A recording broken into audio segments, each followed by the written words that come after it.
Après Londres, Milan, Cologne, Nantes et Paris, c'est au tour de Lyon, deuxième ville française située dans le sud-est de la France, chef-lieu de la région Auvergne-Rhône-Alpes. C'est dans cette ville chargée d'histoire qui possède le titre de la capitale de la résistance, ville aussi symbolique pour les Ivoiriens parce que le président Laurent Gbagbo y a séjourné et son fils Michel y est né. C'est dans cette ville que M. Stéphane Kipré, président de l'UNG, a choisi pour installer la représentation de son parti politique. Accompagné d'une forte délégation, dont certains sont venus d'Abidjan pour la circonstance, en l'occurrence M. Étienne Nguessa, vice-président chargé de la cohésion et de la diaspora, M. Alan Ali Ali, vice-président et directeur de cabinet, M. Ayekpa Denis, secrétaire général, Mademoiselle Danielle Kouadio, déléguée section Lyon, Awa Sangaré, conseillère de la section Lyon, membre du bureau des femmes, M. Arsène Tougo, SGA chargé de la justice, des droits de l'homme et de la diaspora. C'était le samedi 17 septembre 2016, dans une salle comble, que Daniel Kouadio a été investi délégué de la section Lyon. Awa Sangaré, conseillère de la section et membre du bureau, a pris la parole pour saluer l'assistance et souhaiter le traditionnel Akwaba. À sa suite, M. Youssouf Koné, président des Ivoiriens de Lyon, dans son discours a invité les politiques ivoiriens à prôner la réconciliation dans leur acte de tous les jours. M. Lalebi, représentant du FPI de Lyon, M. Éric Traoré, a encouragé l'UNG dans sa vision politique et a apporté le soutien de son allié politique, le FPI. À la suite de M. Lalebi, Mme Georgina Guédé, représentante des femmes de l'UNG, a apporté son soutien à la nouvelle investie. Puis vient le tour de l'investiture proprement dite.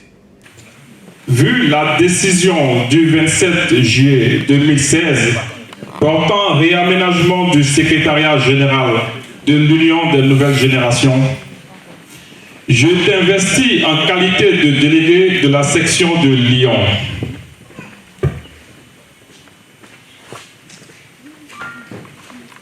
En acceptant cette responsabilité, tu t'engages à appliquer et à faire appliquer dans ta section les mots d'ordre, les consignes et la ligne politique, à respecter les statuts et règlements intérieurs, à respecter la discipline du parti et à promouvoir les idéaux de l'UNG dans le respect de son idéologie politique. Si tu trahis cet engagement, tu acceptes que la procédure disciplinaire ainsi que les sanctions éventuelles qui s'attachent s'appliquent à toi dans toute leur rigueur.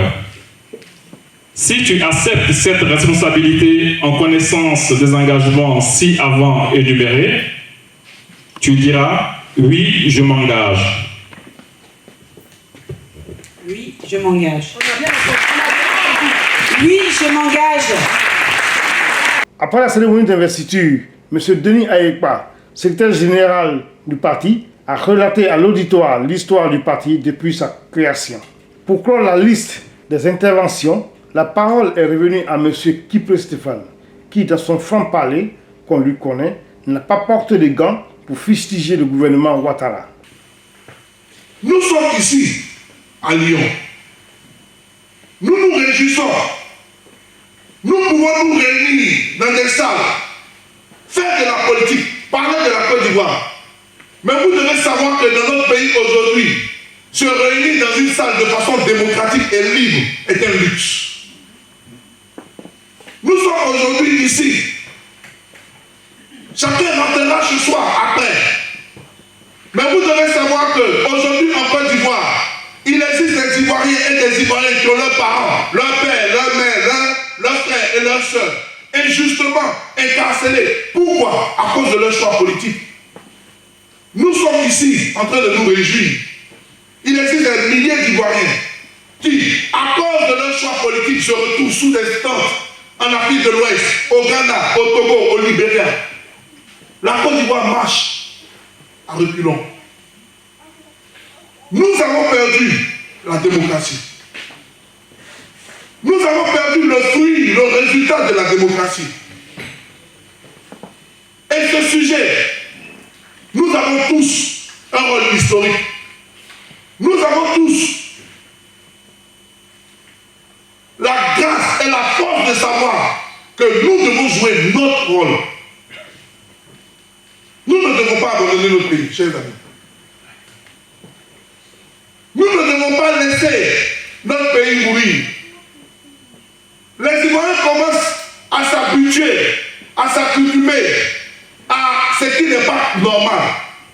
Aujourd'hui, on arrête une personne, on met la personne en prison, on crie une fois, deux fois, et on s'habitue. Aujourd'hui, on arrête des dames de 60 ans, atteintes à la sûreté de l'État, on crie une fois, deux fois, on s'habitue. Aujourd'hui, on te charge de ton poste parce que tu n'es pas d'une certaine région de la Côte d'Ivoire. On crie une fois, deux fois, on s'habitue. Ne nous habituons pas à la malgouvernance. Ne nous habituons pas à ce qui n'est pas bon. Parce que plus nous nous habituons à ce qui n'est pas bon, plus nous sommes en train de détruire notre pays. Plus nous acceptons que la Côte d'Ivoire doit avoir des prisonniers politiques, plus nous sommes en train de détruire notre pays. Plus nous acceptons que des Ivoiriens soient déportés à la haine de façon injuste, alors que ceux qui ont attaqué la Côte d'Ivoire se retrouvent à se parler dans notre pays. Nous acceptons l'injustice, nous sommes en train de détruire notre pays. Nous avons une responsabilité face à la Côte d'Ivoire d'aujourd'hui et face à la Côte d'Ivoire de demain. Chacun devra jouer sa part. Je comprends maintenant de quoi on peut parler. Lorsqu'il dit que chaque Ivoirien doit se poser la question de savoir, ai-je fait, bien fait pour mon pays, ce que je dois? Posons-nous la question, ai-je fait, bien fait pour la Côte d'Ivoire, ce que je dois? Posons-nous la question de savoir, ai-je joué le rôle que la Côte d'Ivoire se doit de me donner? Nous sommes engagés dans ce combat. Parce que nous voulons que demain, l'histoire retienne la part que nous avons jouée. Restons focalisés au plus important. Il y a beaucoup de sujets d'actualité. Je discutais avec mes collaborateurs, les vice-présidents tout à l'heure, et je dis, aujourd'hui, on parle du référendum. On parle des sujets d'actualité tels que la Constitution.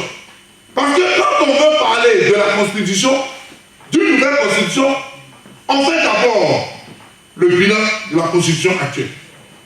Il se trouve qu'en une heure de temps, nous avons ressorti aussi facilement 16 violations de la Constitution de Côte d'Ivoire.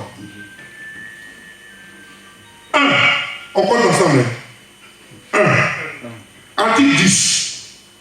On dit chacun a le droit de s'exprimer et de diffuser librement ses idées.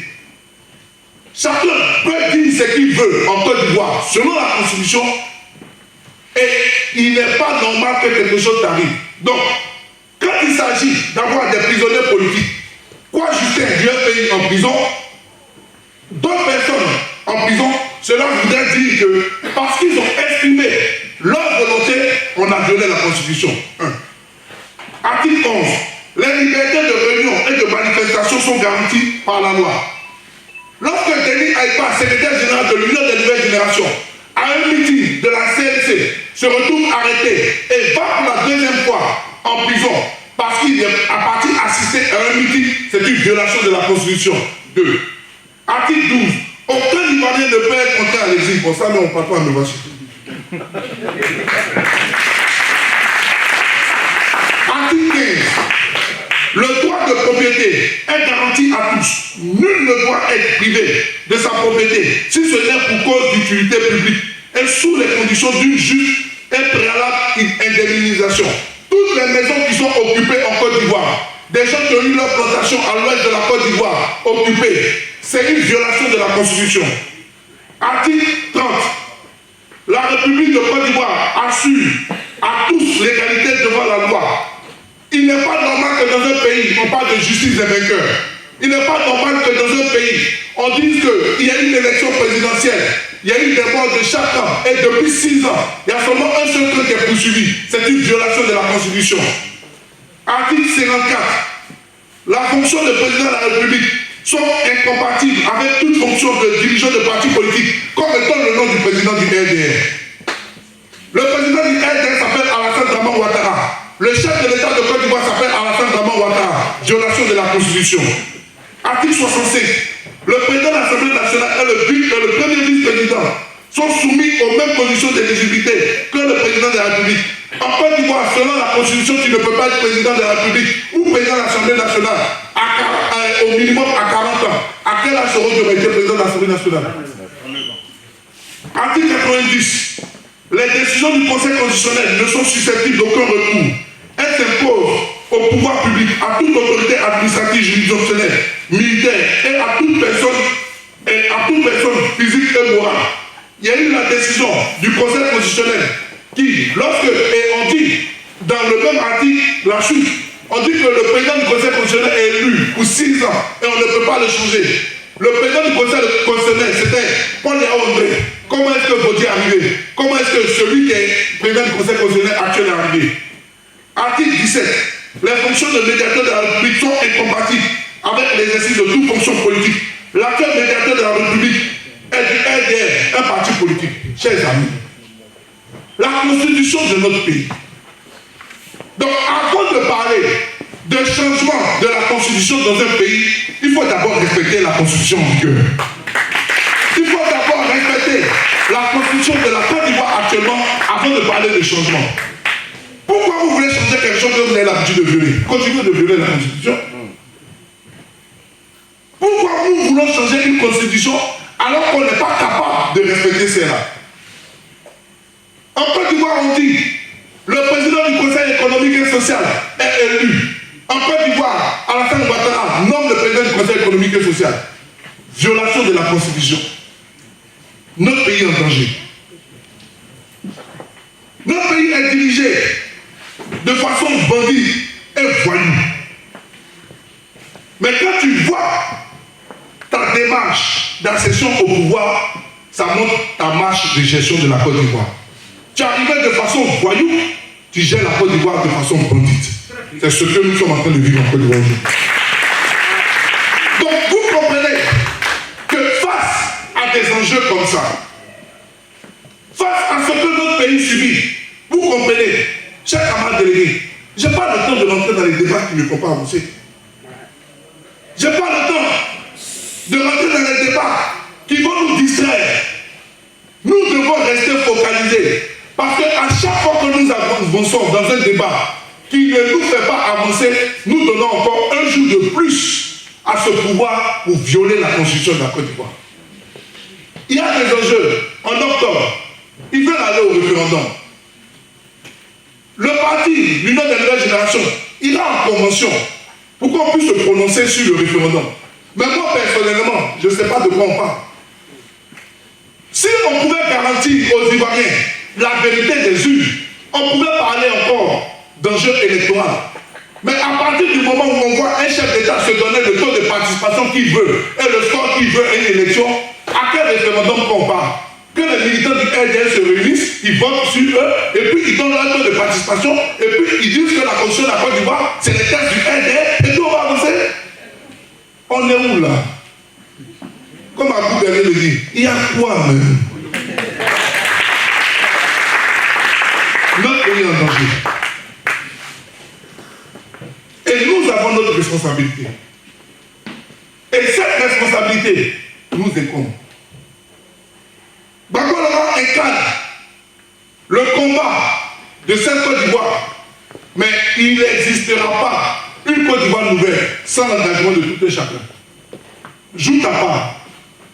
Fais ce qu'il y a à faire pour que la Côte d'Ivoire puisse sortir, je dirais, des mains de la destruction.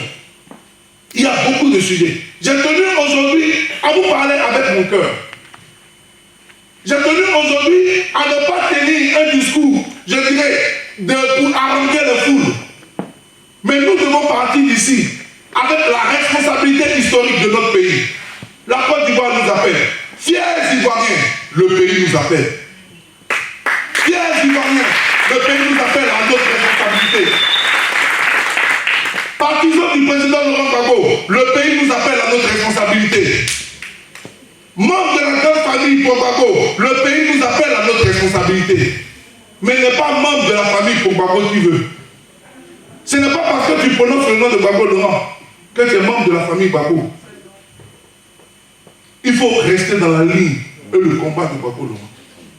Moi, je n'ai pas pour habitude d'intervenir dans les débats des partis politiques. Mais quand je vois qu'un allié est en danger, je me dois de dire à l'allié, tu es en danger. On me parle d'un appel. On me parle d'un appel de réconciliation. Oui, nous devons tous nous unir autour de la cause de Gbagbo Laurent. Mais avec un Gbagbo Laurent, on s'unit. L'Union des nouvelles générations en alliance avec le Front populaire ivoirien, dont Gbagbo Laurent est le président. Donc que chacun réponde à la question. L'appel en tant que qui? En tant que militant ou en tant que président? Avec quelle position on appelle? Et aujourd'hui, quand j'entends, mais allez dire à ceux qui appellent Gbagbo Laurent pour qu'ils interviennent dans le débat politique, allez leur dire que c'est le Gbagbo Laurent qui a signé son acte de candidature et ils n'ont pas reconnu. Ils n'ont pas m'appelé moi, on n'a pas dit c'est moi qui ai signé. Donc pourquoi ils ne m'appellent pas? Ils appellent Gbagbo Laurent maintenant. Donc aujourd'hui, appelez Gbagbo Laurent pour pouvoir unir l'alliance politique et le Front populaire ivoirien passe d'abord à reconnaître est-ce que Gbagbo Laurent a signé son acte de candidature, est-ce qu'il était candidat au poste du Front populaire ivoirien, est-ce que le congrès qu'il a élu existe ou pas. Et nous poserons la question en tant qu'alliés au Front populaire ivoirien. Quelle est la réponse de cette question? Parce que nous voulons marcher avec un Front populaire ivoirien uni, mais un Front populaire ivoirien qui marche dans la vérité. Ne nous laissons pas distraire. Le loup est dans la maison. Restons focalisés. Adrien, je vous appelle à l'union. Je vous appelle à être soudés. Je vous appelle à être unis. Parce que la charge est grande. Vous devez savoir qu'il n'existe pas de petits combats. Vous devez savoir qu'il n'existe pas de petits enjeux. J'ai souvent l'habitude de le dire. Pour ceux qui sont en Afrique, lorsque les millionnaires arrivent à Abidjan, quand on veut vous célébrer, on vous donne quoi? Le poulet braisé à manger. Mais le poulet est petit, le bœuf est fort. Mais en Afrique, lorsque on veut célébrer le grand, on lui donne le petit. On peut être petit et jouer le rôle du grand. On peut être petit et jouer le rôle de celui qui est fort. L'histoire nous regarde. L'histoire regarde la Côte d'Ivoire. Camarades vice-président, membre de la direction, nous partons à la promotion. L'histoire nous regarde. Nous allons nous retenir à la promotion, certes. Mais ce que nous allons décider à la promotion, l'histoire regardera. Est-ce que nous avons pensé à la Côte d'Ivoire avant de décider? Est-ce que nous avons pensé à l'intérêt commun que nous avons d'abord avant de décider? Ou bien nous avons pensé à notre intérêt personnel? Chaque décision que nous mènerons là-bas devra répondre à cette question. Est-ce dans l'intérêt de la Côte d'Ivoire ou un intérêt individuel? C'est seulement comme ça qu'on pourra mener les bonnes décisions. Continuez de mener ce combat. Merci, cher maman, pour tous tes déplacements à la haine. Merci pour à chaque fois que tu as pris de ton argent pour quitter le Lyon, pour aller à la haine. Tu fais ta part. Et la Côte d'Ivoire te récompensera pour cela. La Côte d'Ivoire te sera fidèle pour cela. Chacun doit inscrire son nom dans la Côte d'Ivoire de demain. Chacun doit inscrire son nom dans la Côte d'Ivoire qui bâtira une Côte d'Ivoire debout. Gbagbo Laurent est serein. Gbagbo Laurent n'est pas inquiet. Gbagbo Laurent est à bord.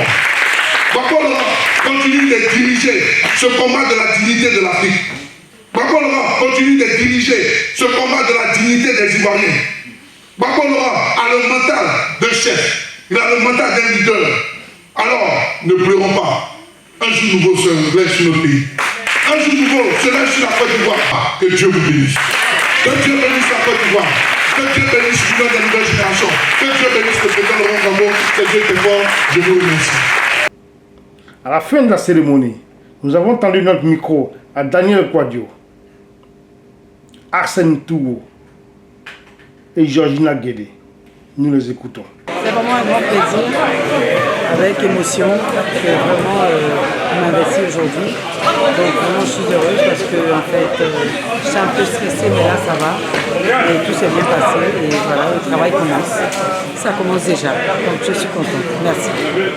Bonsoir chers amis, je suis Arsène Tougo, secrétaire général chargé de la diaspora, de la justice, de l'UNG. Et ce soir nous sommes à Lyon pour assister à la cérémonie d'investiture de la section de Lyon. Et là-dessus, je voudrais féliciter la délégation de France parce que cette délégation aujourd'hui est sur une dynamique d'implanter le parti au niveau de la France et c'est à saluer. Parce que il fut un temps où quand nous sommes arrivés en France pour redynamiser la délégation de France, c'était difficile. Parce que à l'issue de la crise en Côte d'Ivoire, le président du parti et ses responsables étant en exil, les dirigeants ici en France n'avaient plus de repères. Et c'était compliqué pour eux. Et là-dessus, nous avons travaillé à recoller les morceaux. Et à l'époque, il n'y avait que la délégation sans section. Aujourd'hui, la délégation de France a un bureau, en tout cas, qui fonctionne normalement et qui est en train d'installer les sections les unes après les autres. Nous les saluer. Saluer le délégué Frédéric Nguessan et les encourager à continuer dans ce sens. Il y a des difficultés de fonctionnement, ça arrive dans tout bureau. Mais il faut regarder à l'essentiel pour continuer le travail parce qu'un jour, ils seront jugés là-dessus. Et dire aussi merci à nos compatriotes de Lyon. Dire merci à la section FPI de Lyon qui est venue nous soutenir. Dire merci aux partis politiques qui sont ici représentés à Lyon, qui sont venus nous soutenir.